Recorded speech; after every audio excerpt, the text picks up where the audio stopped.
While most AFL records might last a season or two, there are some that are pretty much impossible to beat. These are the AFL records that will never be broken. Starting off with Brent Harvey.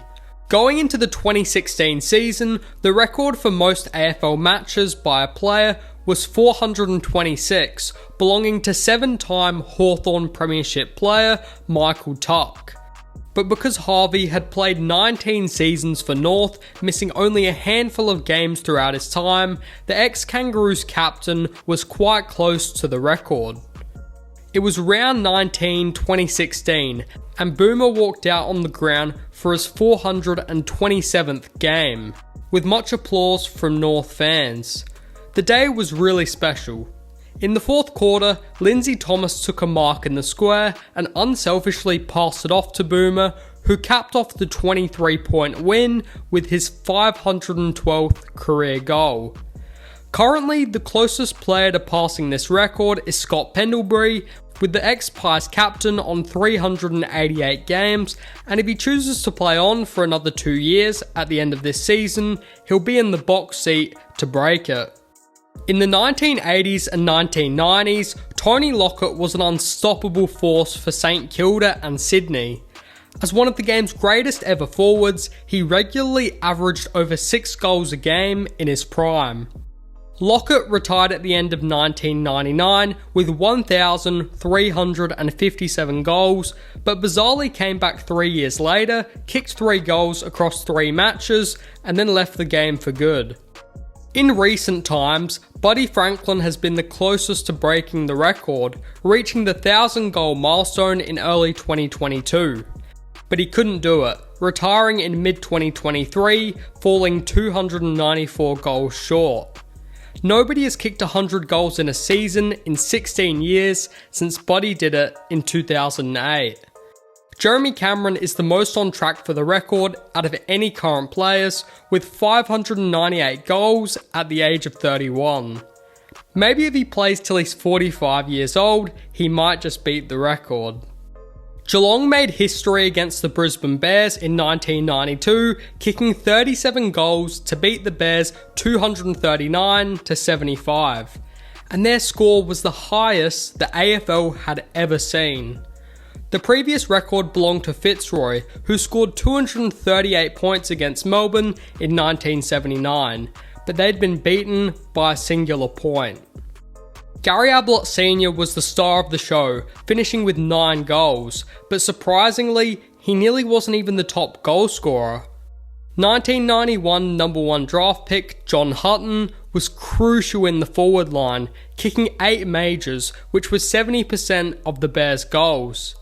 Some AFL teams in recent times have given this record a run for its money, but just fallen short. In 2011, second place Geelong faced off against 11th Melbourne. It was always going to be a big win for the Cats, but it probably shouldn't have been record breaking. Except Steve Johnson kicked 7 goals and Cam Mooney and Tom Hawkins also put through 5 each. And that Geelong team was an absolute powerhouse who ended up winning that year's grand final relatively easily. It would take another team like them or the 1992 Hawks for this scoring record to be broken. This next record might not be impossible to beat, but I can't see it happening in the next few years. In Gary Ablett Jr.'s second season with the Suns in 2012, there was one game against Collingwood in which he played out of his mind. Ablett racked up 53 disposals, popping up left, right and centre at the MCG for the quick handball from a teammate, or just simply winning it himself. It is helpful when you're the first player everyone in Gold Coast looks for when they're in trouble. Although Gold Coast lost by over 80 points, Ablett had set a new disposal record. Well, he tied it. 23 years earlier, Swans 2-time Brownlow medalist Greg Williams had actually set the record, but there was always going to be a day when this record would be broken. In 2018, Tom Mitchell earned himself 54 disposals against the Pies. In the same year, he won the Brownlow. Mitchell has also had 2 other 50 disposal games throughout his career, making him one of the best when it comes to high disposal games. Lachie Neale had the opportunity to break the record in 2019, but fell just 4 disposals short. Up until 2017, there were only 3 players who had won the Norm Smith medal twice. The first was Hawthorn captain and defender Gary Ayres in 1986 and 1988. Second was Crows Hall of Famer Andrew McLeod in their back-to-back 1997 and 1998 premierships. And third was Luke Hodge. But after Dustin Martin won his first Norm Smith in 2017, all it would take was a Hawthorn-like dominant period from Richmond for him to win another one. And that's exactly what happened. Against GWS in 2019, his 4 goals and 22 disposals were enough to beat out Hooley for the award. So when the Tigers made the 2020 Grand Final against Geelong, Dusty had the chance to make it 3 from 3. Once again, he kicked 4 goals and picked up 21 disposals to earn an indisputably well-deserved 3rd Norm Smith. I'd say Christian Petrarca has to be the most likely to equal or beat Martin's record, as he already has 1 Norm Smith, but the odds of this happening are incredibly low. Melbourne would pretty much have to win a 3-peat. Most teams that are losing at 3/4 time, no matter the margin, usually end up losing the game. And that's why Brisbane's insane 45-point 3/4 time comeback in 1995 deserves a spot in this video. The Bears had trailed at every change against the Hawks.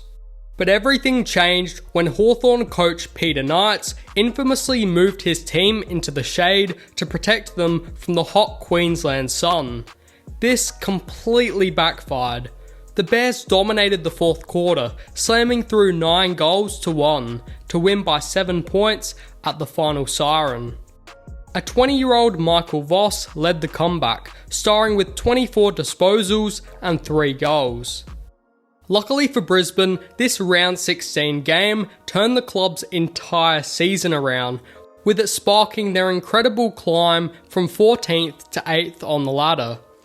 Only one team this century has overcome a 40-point deficit at such a late point in the game: North Melbourne. It was Glenn Archer's 250th game, and whichever team won was going to go higher on the ladder.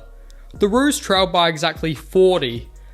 Sav Rocker then kicked 3 out of North's 9 final term goals to seal the narrow 6-point win.